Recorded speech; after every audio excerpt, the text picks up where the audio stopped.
Hello students, welcome to 10 class 98। हम लोग पढ़े हाई स्कूल प्राथमिक गणित भागवान वर्ग 9 के लिए।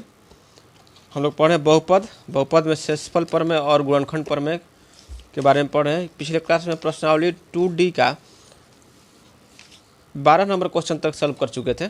तो इस क्लास में अब 13 से आगे पढ़ेंगे, इसको ख़त्म करेंगे। आज 13-14 को बनाएंगे। तो 13 में क्वेश्चन में है कि गुणनखंड प्रमेय द्वारा जांचे कि बहुपद QX जो है QX, ये जो QX है बहुपद PX का गुणनखंड है या नहीं, इस PX का गुणनखंड है या नहीं। तो गुणनखंड प्रमेय हम लोग पढ़े हैं, क्या पिछले ही क्लास में पढ़े हैं गुणनखंड प्रमेय कि गुणनखंड प्रमेय से क्या हम जानते हैं कि x माइनस a जो है PX का एक गुणनखंड होगा यदि PA बराबर 0 होगा। शेषफल प्रमेय और गुणनखंड प्रमेय को रिलेट करके भी हम पिछले क्लास में आपको बताए थे कि यदि शेषफल 0 हो जाएगा तो गुणनखंड हो जाएगा, यानी कि पूरी तरह से विभाजित हो जाएगा तो उसका गुणनखंड हो जाएगा, और यदि शेषफल कुछ बच जाएगा 0 को छोड़कर तो गुणनखंड नहीं होगा।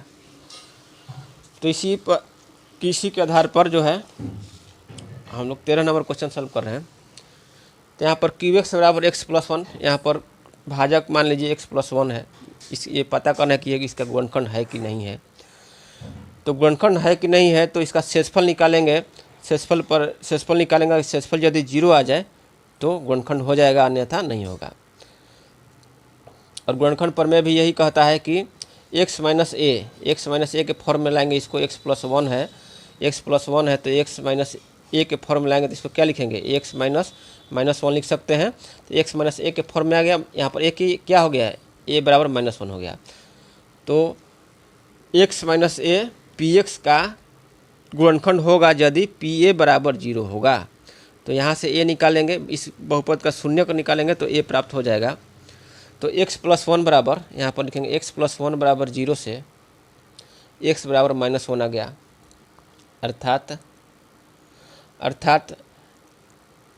x+1 का शून्यक जो है -1 है, शून्यक -1 है। तो p-1 बराबर निकालेंगे। अब p-1 बराबर देखेंगे -1 का क्यूब प्लस -1 का स्क्वायर प्लस 1 -1 है प्लस 1। आप हो गया -1, ये हो गया +1, ये हो गया -1, ये +1। तो आपका ये 0 के बराबर हो गया। p-1 बराबर 0 हो गया। तो लिख देंगे कि अतः QX जो है PX का गुणनखंड है, PX का गुणनखंड है। यहाँ QX का मान भी लिख सकते हैं x+1, x³ plus x, PX के जगह पर x³ plus x² plus x+1 लिख सकते हैं, क्या गुणनखंड है। ठीक है, 13 का A गुणनखंड है। B देखते हैं। तो B बराबर QX बराबर कितना है, x+1 बराबर 0 से, यहाँ पर भी x+1 ही है, x बराबर -1। अर्थात बहुपद का शून्य कैसे निकालते हैं, तो बहुपद के मान को 0 के बराबर करते हैं। चर के जिस मान के लिए बहुपद का मान 0 हो जाए वो बहुपद का शून्य कहलाता है। तो x बराबर -1 हो गया। अर्थात x+1 का शून्यक जो है -1 है। अब शेषफल p-1 बराबर शेषफल 0 हो जाएगा तो गुणनखंड हो जाएगा, अन्यथा नहीं होगा। तो p-1 निकालते हैं, -1 के पावर 4 प्लस -1 के पावर क्यूब प्लस -1 के पावर स्क्वायर प्लस -1 प्लस 1। आपका हो गया 1, ये -1 हो गया, ये हो गया +1 हो गया, ये हो गया -1 हो गया, और ये फिर हो गया +1 हो गया। तो ये तो कट गया, ये कट गया, बच गया कितना 1। p-1 बराबर 1 बराबर 1, ये नॉट इक्वल टू 0। तो 0 के बराबर नहीं हुआ तो लिख देंगे कि अतः x+1 QX, x के पावर 4 प्लस x के power cube plus x² plus x plus 1 का गुणनखंड नहीं है, गुणनखंड नहीं है। C नंबर देखते हैं। तो C नंबर है QX बराबर भाजक कितना, x+2 बराबर 0 से, x+2 बराबर 0 से x बराबर -2 आ गया। अर्थात x+2 का शून्यक -2 है। तो p माइनस 2 बराबर कितना हो जाएगा, -2 का क्यूब प्लस 3 गुना -2 का स्क्वायर प्लस 3 गुना -2 प्लस 1। आपको हो जाएगा -2 का क्यूब यानी -8 हो गया, प्लस 3 गुना -2 का स्क्वायर 4 3 चौके 12 हो गया, ये हो गया माइनस हो जाएगा -6 प्लस 1। तो आपका हो गया कितना 12 8 6 14 माइनस में आ गया -14 और प्लस आ गया 13, तो आपका हो गया -1 आ गया, तो नॉट इक्वल टू 0 हो गया। तो लिख देंगे कि अतः क्यू एक्स बराबर x plus 2 P x cube plus 3x square plus 3x plus 1 का गुणनखंड नहीं है, का गुणनखंड नहीं है।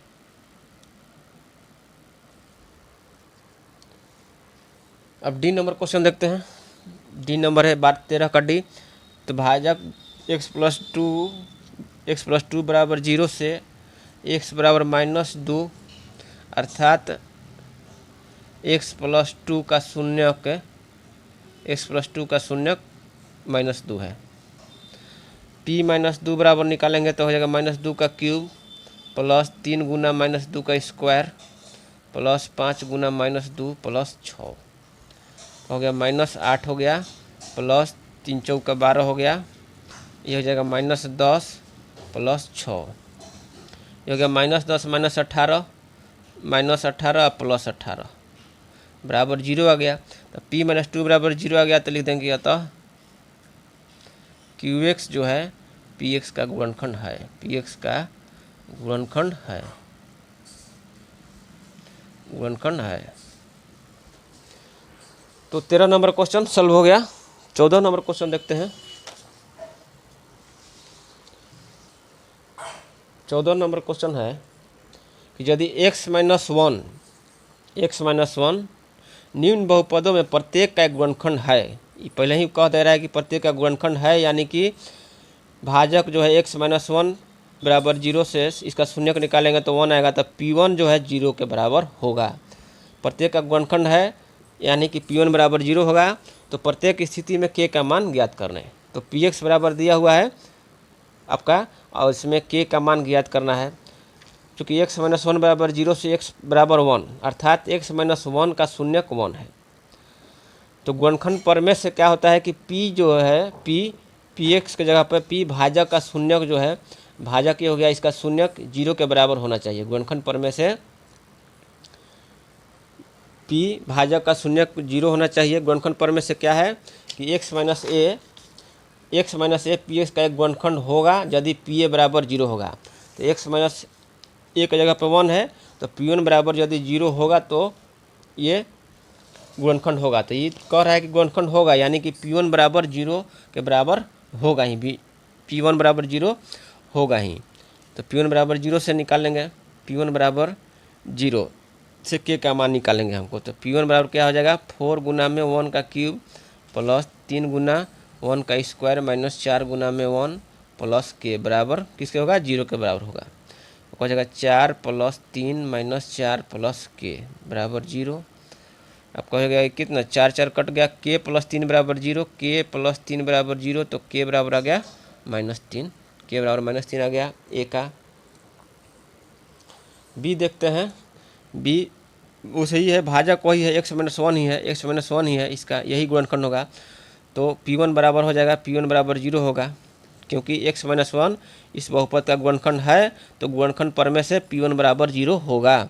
तो p1 बराबर 0 होगा, तो p1 बराबर निकालते हैं, तो 1 का स्क्वायर प्लस 1 प्लस k बराबर 0। तो आपको k प्लस 2 बराबर 0 हो गया, तो k बराबर कितना आ गया, -2 आ गया आंसर। यहाँ लिख देंगे गुणनखंड प्रमेय से। चलिए यहाँ पर लिख के बता देते हैं लास्ट क्वेश्चन में। तो c बराबर है, c है px बराबर कितना है, px बराबर है 2x square plus kx plus √2। यहाँ पर लिखेंगे कि गुणनखंड प्रमेय से यदि एग्जाम में आ जाए तो इस तरह से लिखना है कि गुणनखंड प्रमेय से हम जानते हैं कि गुणनखंड प्रमेय से हम जानते हैं कि x minus A P x का एक गुणनखंड होगा, पी एक्स का एक गुणनखंड होगा, कब होगा? यदि पी ए बराबर जीरो होगा, तो यहाँ पर x minus one P x का गुणनखंड है, x minus one P x का गुणनखंड है। यहाँ पर प्रश्नानुसार x minus one P x का गुणनखंड है, अर्थात P1 बराबर जीरो होगा, तो P1 बराबर निकालते हैं। P1 बराबर क्या हो जाएगा? 2x स्क्वायर, 2 गुना में 1 का स्क्वायर प्लस k गुना में x के जगह पर 1 रखेंगे प्लस रूट 2 बराबर जीरो।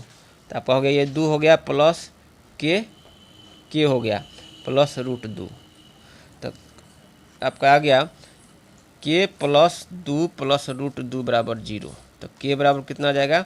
इधर जाएगा माइनस 2 प्लस रूट 2।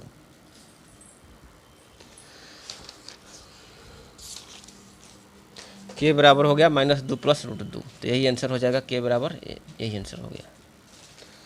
तो इस तरह से हम लोग जो है प्रश्नावली 2D का, पेज नंबर 69, प्रश्नावली 2D का सभी क्वेश्चन 13, 14 सभी क्वेश्चन सॉल्व कर लिए। आज इस क्लास में 13 और 14 को सॉल्व किए और इस प्रश्नावली को समाप्त कर लिए। तो अगले क्लास में हम पढ़ेंगे बहुपद के गुणनखंड के बारे में, बहुपद का गुणनखंड किस तरह से किया जाता है। तब तक के लिए धन्यवाद।